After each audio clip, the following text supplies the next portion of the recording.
మండలంలో అంకిరెడ్డిగూడెంలో దాదాపు 1,50,000 క్వింటాళ్ళు ధాన్యం నిల్వ చేసే సామర్థ్యం ఉన్న గోదావరిని గవర్నమెంట్ ప్రైవేట్ వ్యక్తులకు సంబంధించిన దాన్ని తీసుకోవడం జరిగింది.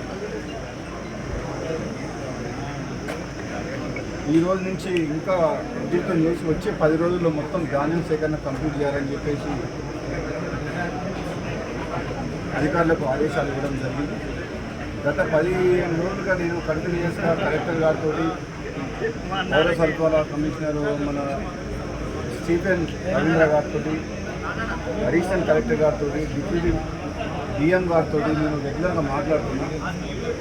కొంచెం ఈ గోడౌన్లని ఐడెంటిఫై చేయడము లేట్ అవ్వడం వల్ల ఆలస్యం జరిగిన మాట వాస్తవము. జనరల్గా మామూలుగా 1,50,000 క్వింటాల దిగుబడి వచ్చే చౌటుపల్లి మండలంలో ఈసారి డబుల్ కెపాసిటీ 3 లక్షల క్వింటాల ధాన్యం దిగుబడి వచ్చి ఉత్పత్తి జరిగింది.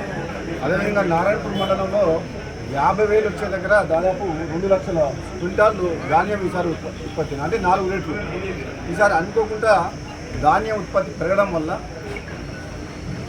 రెండో కారణం ఏంటంటే సడన్గా ధాన్యం ఉత్పత్తి పెరగడం వల్ల నిల్వ సామర్థ్యం లేదు, నెంబర్ 1. నెంబర్ 2, మనకు ఈ వెస్ట్ బెంగాల్ ఎలక్షన్ కావడం వల్ల అమారీల కొరత ఆ 15 రోజులు ఎలక్షన్ టైంలో మనకు ఎఫెక్ట్ అయింది.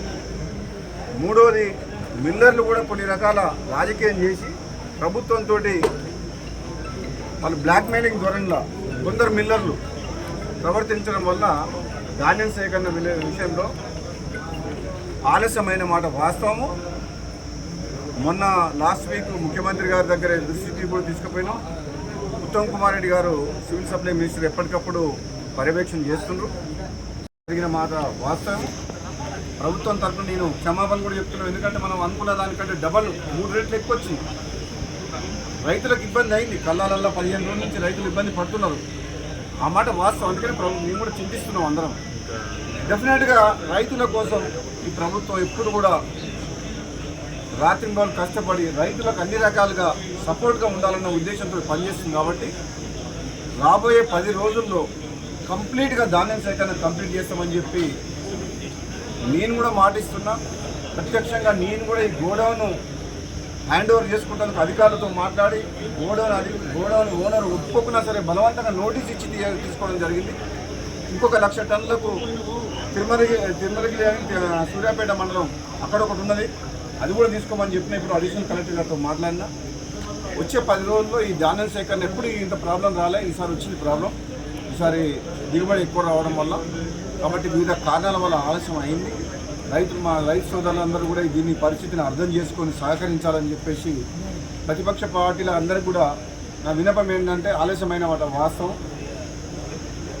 మీరు కూడా ప్రజల పక్షాన చాలా సందర్భాల్లో మీడియా ద్వారా కానీ రైతుల పక్షాన మీరందరూ కూడా మీ పాత్ర పోషించిండ్రు. ప్రభుత్వం కూడా అన్ని రకాలుగా మీరు చేసిన పోరాటాన్ని కావచ్చు, మీ ప్రజల పక్షాన మాట్లాడడం కానీ రైతుల పక్షాన దాన్ని పాజిటివ్గానే తీసుకుంటుంది. నెగిటివ్ యాంగిల్లో రాజకీయ కోణంలో రాజకీయం చేయదలుచుకోలేదు. ఎందుకంటే ఇది రైతుల సమస్య. రైతులను కాపాడుకొని వాళ్లకు అండగా ఉండాల్సిన ప్రభుత్వం, ప్రతిపక్షాలు అన్ని పక్షాలు అన్ని పార్టీల వారు సహకరిస్తే నెక్స్ట్ 10 డేస్లో కంప్లీట్ చేస్తామని చెప్పి నేను మీడియా ద్వారా రైతులకు ప్రజలందరూ కూడా తెలియజేస్తున్నాను.